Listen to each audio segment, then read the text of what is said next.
And from the border of liberty and prosperity and the highway to the north, this is Safety Wars for Wednesday, April 24th, 2024. How's everyone doing out there? Well, today I am using a virtual background.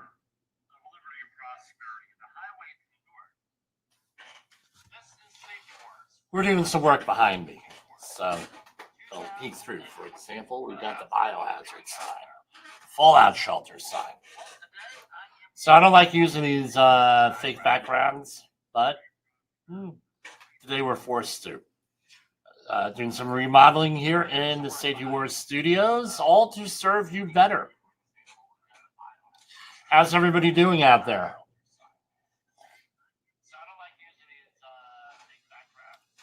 You'll notice some changes. We're doing I guess what you call a soft reboot, maybe. And that's what's going on. We've been off the air for a couple of days. We had a lot of stuff going on, emergency things, constantly, illness, you name it, we've had it. Everything going on here. So what are we talking about today? It's going to be very simple. OSHA news and views. We came on a little bit earlier to the YouTube platform. We're going to be going and pre-recording some stuff. If you're on the Safety FM side, this is all going to be pre-recorded. On the video side, we're doing this on YouTube, and then we're releasing it again on all the other social media stuff later on today. A lot of stuff going on there. I'm just wondering why, and it might be, this is a religious holiday week up for us up here in New York. It was a Passover week and a blessed Passover, or whatever the appropriate greeting is for this week. New York was off for 3 days. Now, what's basically going on here? A lot of social turmoil up here. We've touched on a little bit on this show, the social turmoil. We seem to be, again, at ground zero here in New York State with a lot of this stuff over at Columbia. And I wanted to address this. I'm not going to give an opinion. Well, you got to support this side, or you got to support this side, or you got to do this, or you got to. That's not what we're about here. As everyone here knows, if you're a longtime listener, a longtime viewer, you've known me. A lot of our listeners here. I tell you what. I go out, and I'm shocked. And Jayallen had said this, and I don't think I'm telling anything out of school here. Jayallen had said, hey, once you get going here, a little bit, you're going to be recognized.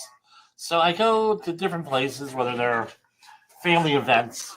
That's what surprises me the most, are the family events, where I go, hey, Jim, I saw your program last week. It was pretty good. Or, Jim, hey, maybe you should work on this. Hey, Jim, why don't you do it? And I'll take criticism because it means people are watching. People are watching. They may agree with me. They may not agree with me. That's fine. I'm okay with disagreement on everything. At least you're watching. I've forgotten. Or I go to a conference. Hey, Jim, I always wanted to meet you. Or, hey, there's that crazy guy with this baseball jersey that's out there. Or, so it feels good. But everyone here knows. I'm getting off subject as usual. Everyone knows what my past has been with the political stuff. I want to point something out. They, and I'm going to use the word they, it doesn't matter how you define them. Leaders of the movement, activists, government officials in some cases, social movement leaders, doesn't matter. However you want to break it down, doesn't matter. What do they see you as?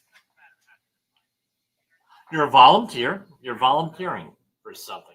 So exactly, if you're volunteering for something, what is your worth in that? 0. That's what your worth is. 0. A lot of these folks.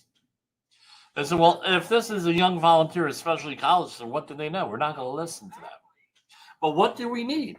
We need a couple of things. We need people to show that we're getting support for our movement. By the way, this is left or right, no matter what. They say, well, we need donations. So maybe if they're not college students, maybe a little older, we want donations because you have the uh, youth angst that gets brought into this. All this stuff goes in here, and what happens today in Columbia University in New York City, and some of the other universities, and also at the local protests here? Google was another one. There was another report of Google employees getting fired over tech uh, tech protests. Who's paying the price ultimately? If you're involved in a successful movement, maybe you'll get some benefit from it. What if you're involved in not so successful, or you're involved in a public information campaign? What are you getting out of it? Now, what's in it for me? Well, Jim, I'm trying to build a better society. Okay, you're trying to build a better society. I get that. That may not be the best. No, that may not be the best way of going about it, because right now we have a number of college students that are being arrested, that had been arrested. Now they have a criminal record. Was that criminal record worth it? And by the way, the leaders in the movement, are they the ones getting arrested? Not usually. And if they do they have capacity and resilience to respond? Absolutely. So this too is part of the safety war. What's in it for me, and what's going to happen here? So I want you to have that in mind when you are doing this here with everything. You know, with this, when you're involved. I don't care what side you're on. It could be one side or the other. People are there, and they will often take advantage of you. The other thing is this: if they keep on making stupid, quote unquote, stupid mistakes, they're not organized. They don't have stuff organized with the media, anything like that. You're gonna, you know. I'd say, no. I'm now say, Jim, what organizations are you affiliated with now? The answer is one. I attend meetings at one organization, and it's been around for about 75 years. Well developed, well organized. All right. The people who know me know who that is, but all organized, and and they're primarily focused not in activism. They're focused in education and awareness. My protesting days are over. Here, all right. Something really comes up. Now we're into education, right? Maybe some small political campaigns here or there. I get called up for advice on political campaigns from my other friend Jay, not Jay Allen. I have another friend Jay whose relatives were working on a political campaign. I helped them out on it, gave them some advice, things of that nature. But this is as I see it: is okay. You're doing the work. You're paying the price also. I had one of our listeners here. I had spoken to many years ago, and I said, "Oh, you're getting involved in politics. You got to be very careful." The other thing is is that we have a whole thing with cancel culture here.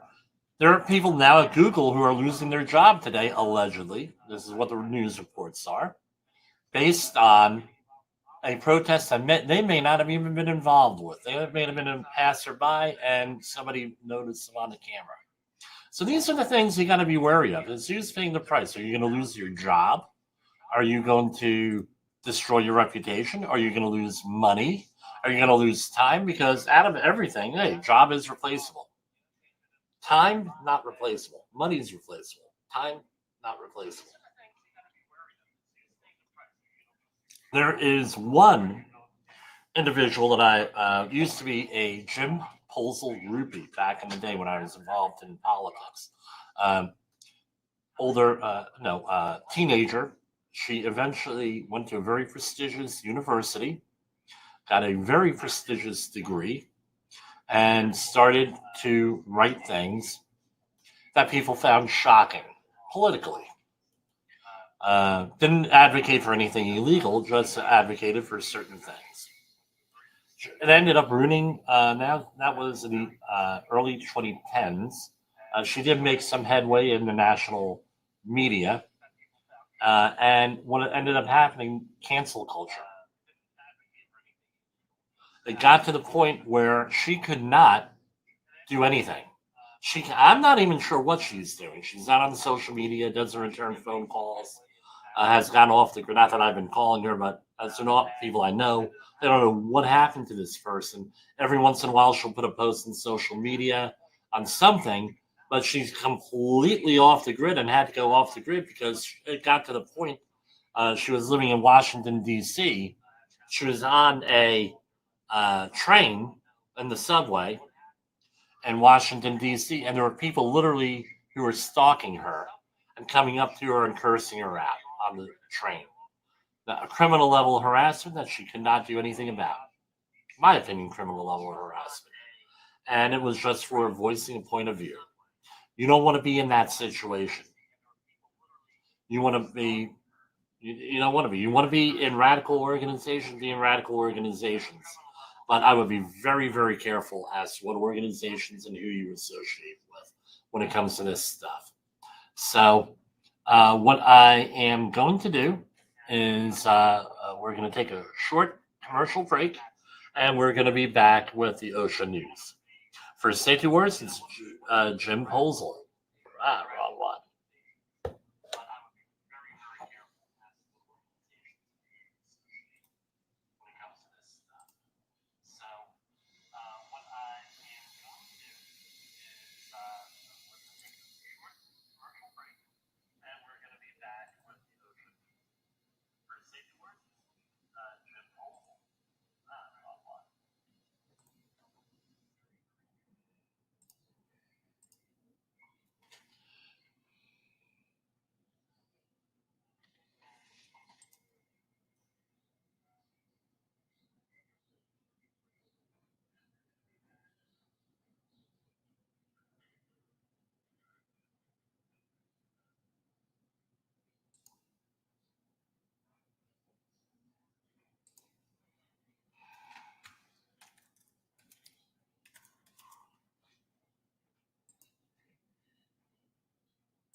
So recently, I'll comment on that last commercial there. Um, Learning is vital. We had a conversation with a new client yesterday, and the client had pointed out to me that they were pursuing HOP. They just needed me for my technical ability, but they're pursuing HOP, but they're going to include me in their implementation of it. So I was under the impression based on some pre-interviews and pre-talks, pre-meetings, sort of thing, that they were not producing, no, not pursuing human or organizational development and performance. I'm sorry, and the person on the phone said, "Hey, yeah, we're doing human organizational performance. Have you ever heard of Todd Conklin? Have you ever heard of Jay Allen? Have you ever heard of?" And they went through the whole thing, and I said, "Well, yeah, well," I said, "Yeah," and they said, "Well, yeah, yeah, well." I said, "You do realize we're on the same network?" He says, "Yes, someone mentioned something about that, but I said, "Okay." So if you're interested in working for us, with us, 845-269-5772.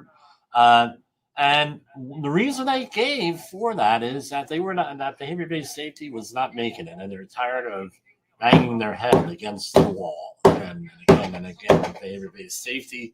And I said, okay, great. And again, I make a little joke here that they're in occupied territory. Yeah, it is occupied territory, believe me.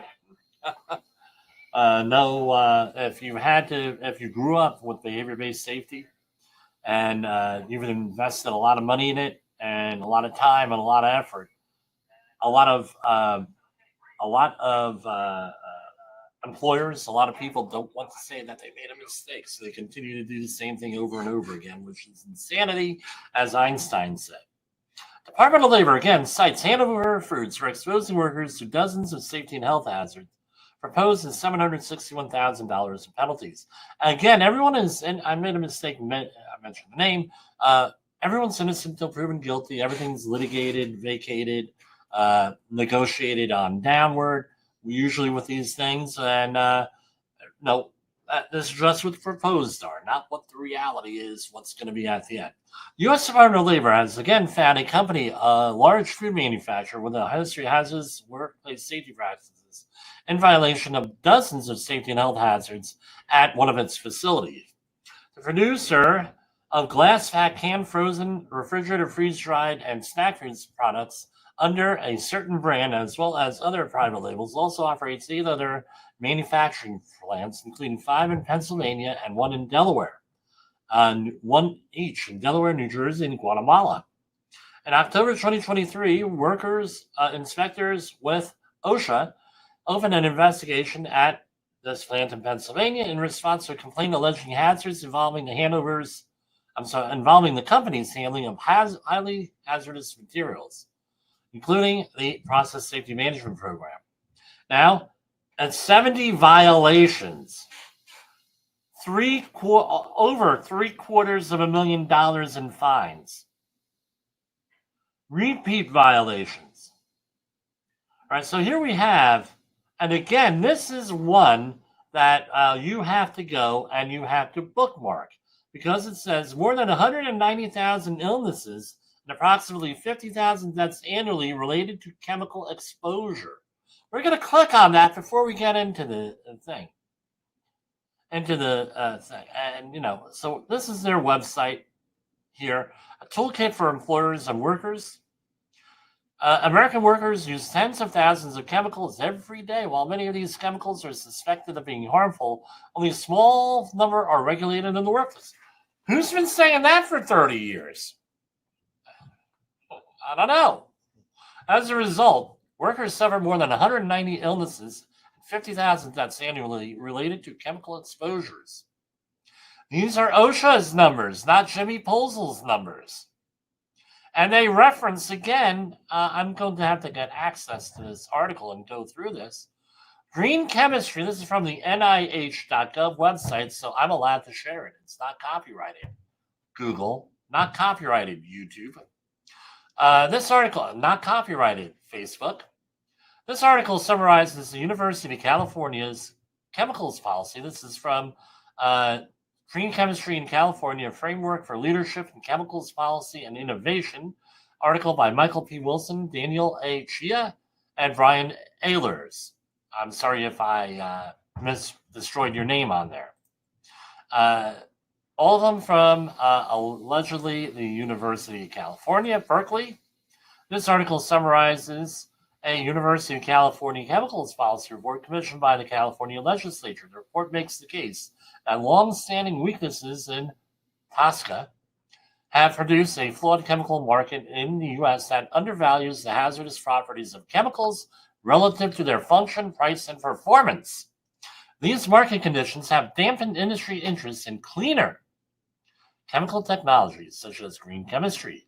A new U.S. chemicals policy will need to improve the flow of chemical information. And all this stuff here, now we have our citing here and everything else. So OSHA has, this is what they have said, is this. Now, My commentary: 190 illnesses, 50,000 deaths. And again, if you want to go to OSHA tomorrow, they are having a web stream because the 28th is on a Sunday, but they're having a web streamed on YouTube. Their Workers' Memorial ceremony. So go look that up on OSHA. That's really a good thing. All right. So American workers use tens of thousands of chemicals every day. And now, we always hear, and this is what my issue here is today. This is my rant. My rant is that we always are hearing about OSHA, 5,000 workers die every year in the workplace. Okay, that's based on the 300 logs and some workers' comp data and all the other stuff that we know. But here we have 50,000 deaths. If you listen to the AFL-CIO, they place the number at about 120,000 deaths. I don't know where the number lies, but when you have the low end, 50,000, I think, what do we have to celebrate here? That's 55,000 deaths a year. Now, I'm going to go over here, and I'm going to go to Google, number of people dead in Vietnam War. All right, there are 3.8 million casualties in the Vietnam War between everybody. What about the American total? Is the American Civil War? Blah, blah, blah. Okay, I'm not in. Okay, war fatalities. This is according to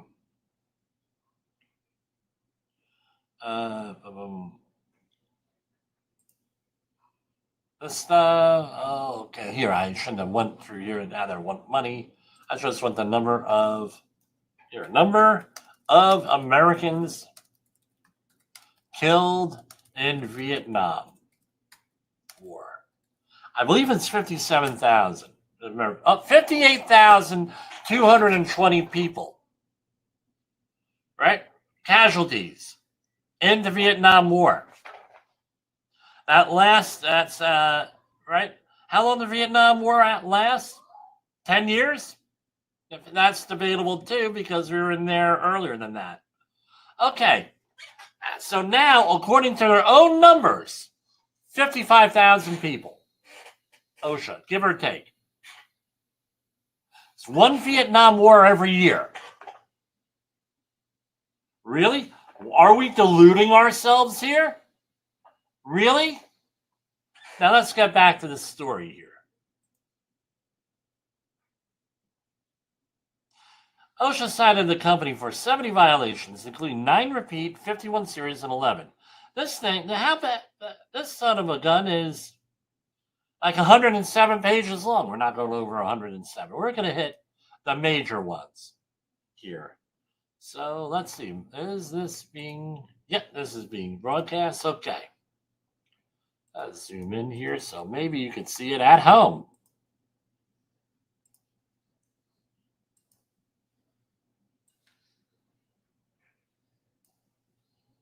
All right. Perhaps you can see it at home now.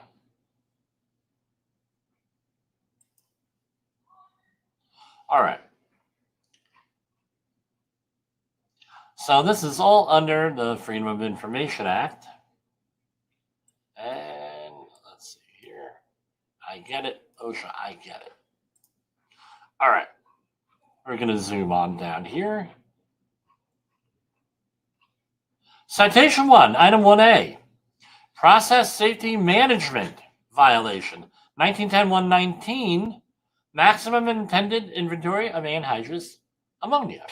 And that's a pneumonia if you're from New Jersey. Ammonia, anhydrous ammonia. 16,131. And then we have another PSM where you have to have an evaluation, an assessment done, a hazard assessment. Nothing on there. Again, all related to process safety management, a whole bunch of stuff. And again, there's 105 pages. We're not going through 105 pages. Okay, here we go. Citation 1, Item 4A. No training in process safety management. $12,676. Again, a whole bunch of stuff. with process safety management, not done. 0 violations here.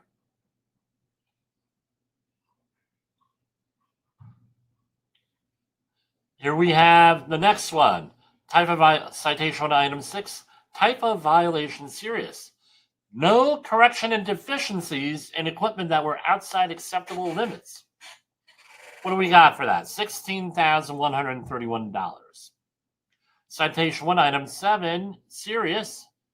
Another $12,000 for no written procedures. Great.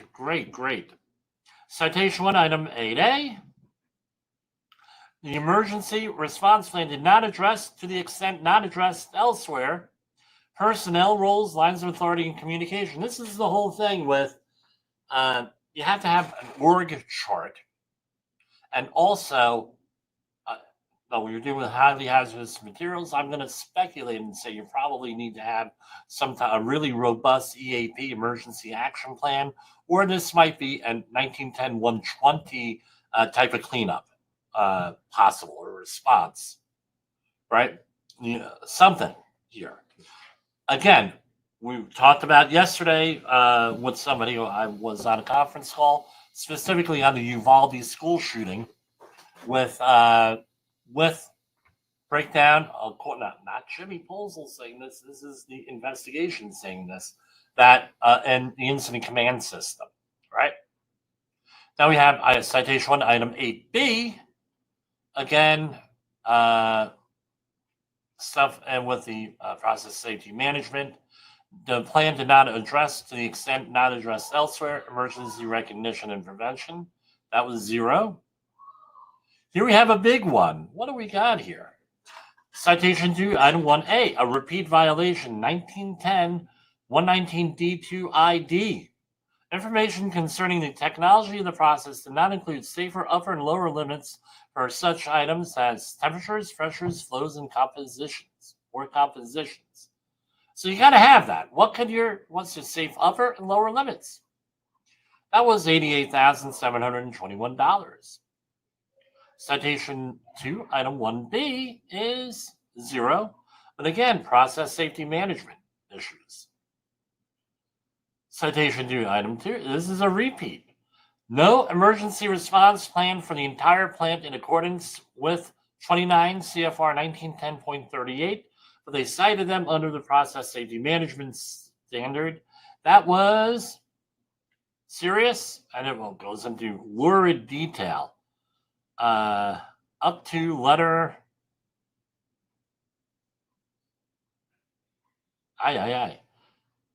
letter L. Wow, $101,398. Again, I think training your people, I'm going to say this, training your people and everything else, doing these plans, probably hell of a lot less than $101,000. Just me. Citation 3, item 1, type of violation other than serious. The employer did not retain the process safety hazard analysis updates or renewals for each process covered and documented. Resolution described in 1910-119, that's $0 on that, other than 0. Okay, that was one set. And that is a grand total of $394,068. But there's more. Next set of citations, probably at another facility a couple of days later. Here we have citation 1, item 1, general duty clause violation. All right, and let's refresh our memory. You need certain things for a general duty clause violation. And those are, let me pull it up here.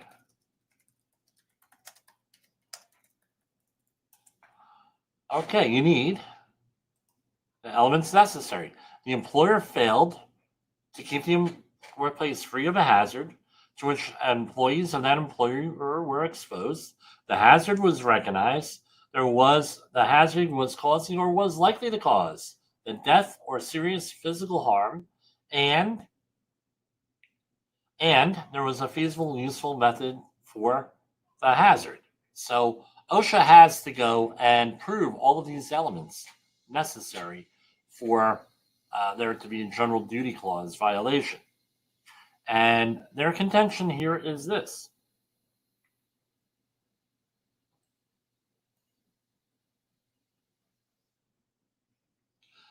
Okay. Pallet storage rack system used to store motors and other replacement equipment was not anchored to the floor.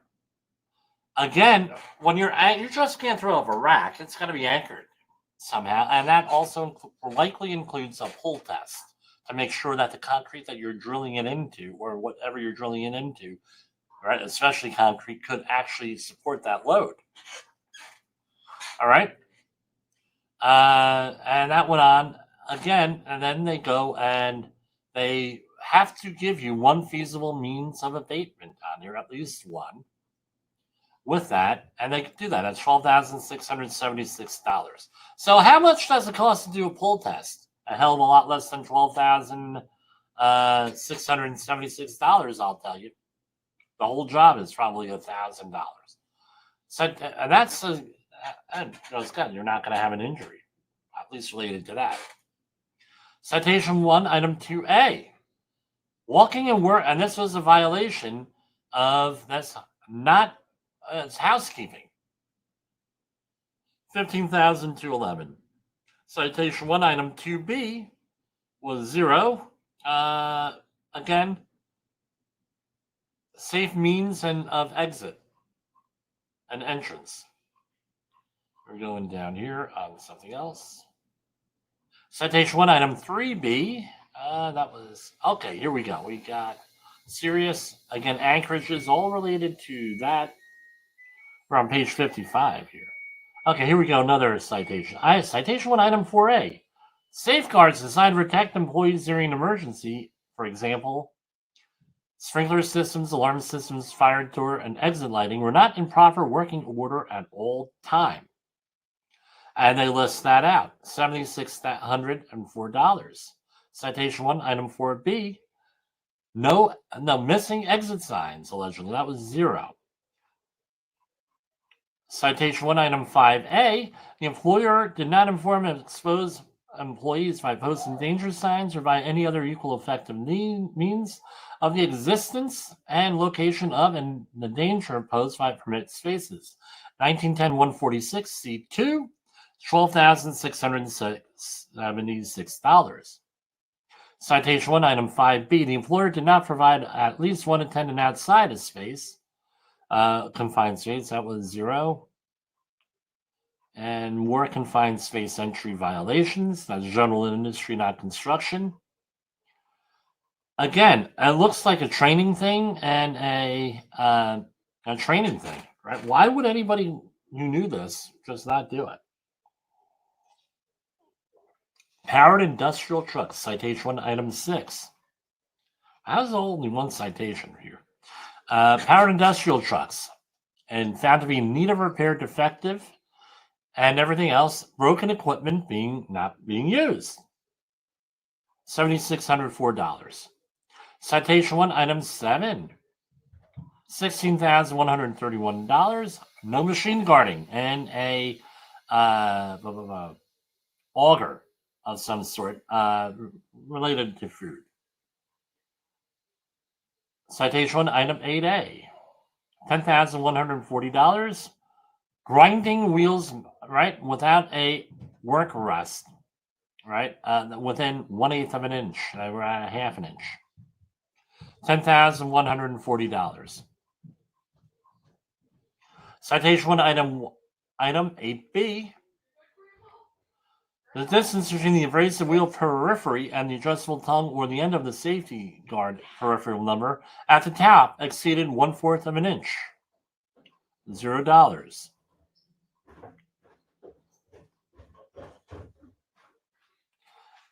And hold on, I gotta hit mute here for a second here. We're gonna go to commercial break again.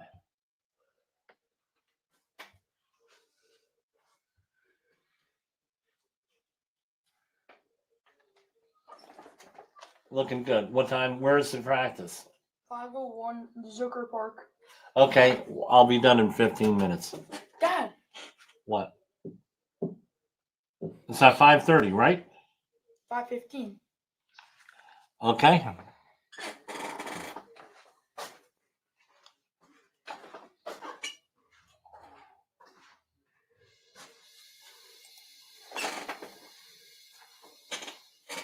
Okay, we're going to finish this out, and then that'll be it for this evening. It's a shortened broadcast. We're going to finish this out here, and then it'll be a shortened broadcast here tonight. Something just came up. This is what happens when you're broadcasting at home and your children are off from school. Citation 1, item 9A, type of violation serious. Again, what was this? Damaged parts, right? This is under 1910.303. Degraded or corroded parts on process equipment, 16,131. Citation 1, item 9B, except as elsewhere required or permitted by subpart S, blah, blah, blah, light parts of electric equipment need to be guarded. There was $0 there. We're going on through here. Serious violation here. Again, electrical hazards. I'm just doing the major ones because there's so many on this.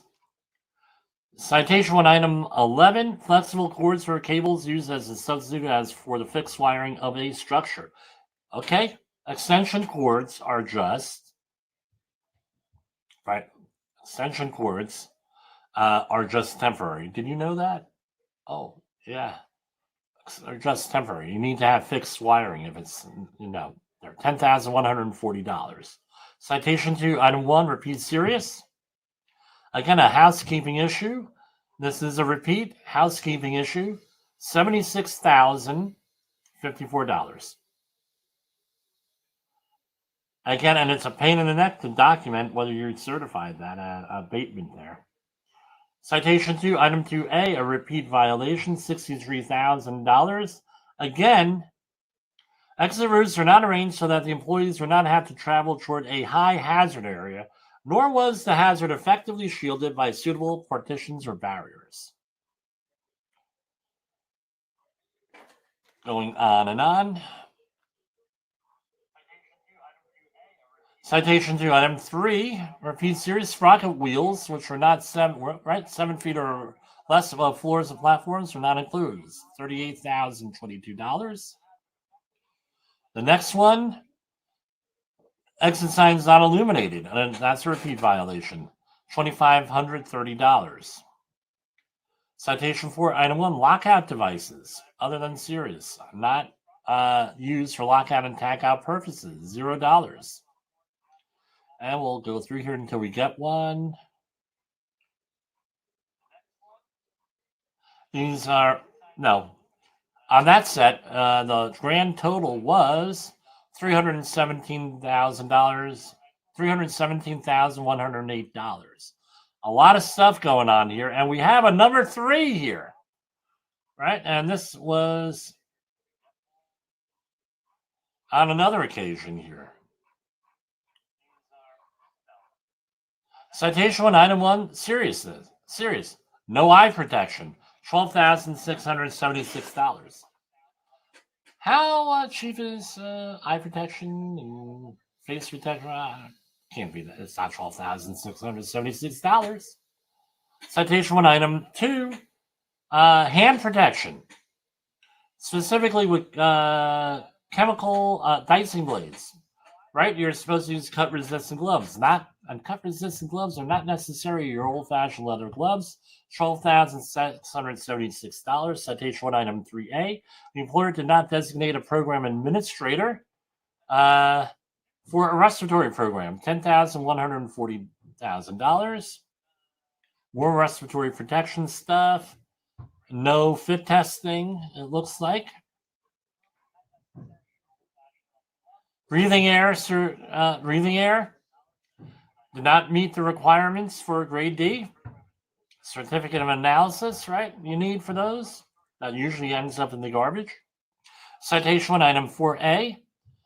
Housekeeping, $7,604. Citation 1, item 4B. Enclosed workplaces were not so constructed, equipped, and maintained as to prevent the entrance of harbor. So you have animals here. No money on that. Here's another one. Citation 1, item 5A. HASCOM. Did not have a HASCOM effective one, a written one. $7,604. And that's what we got there. So that's how you get there to that number. Right?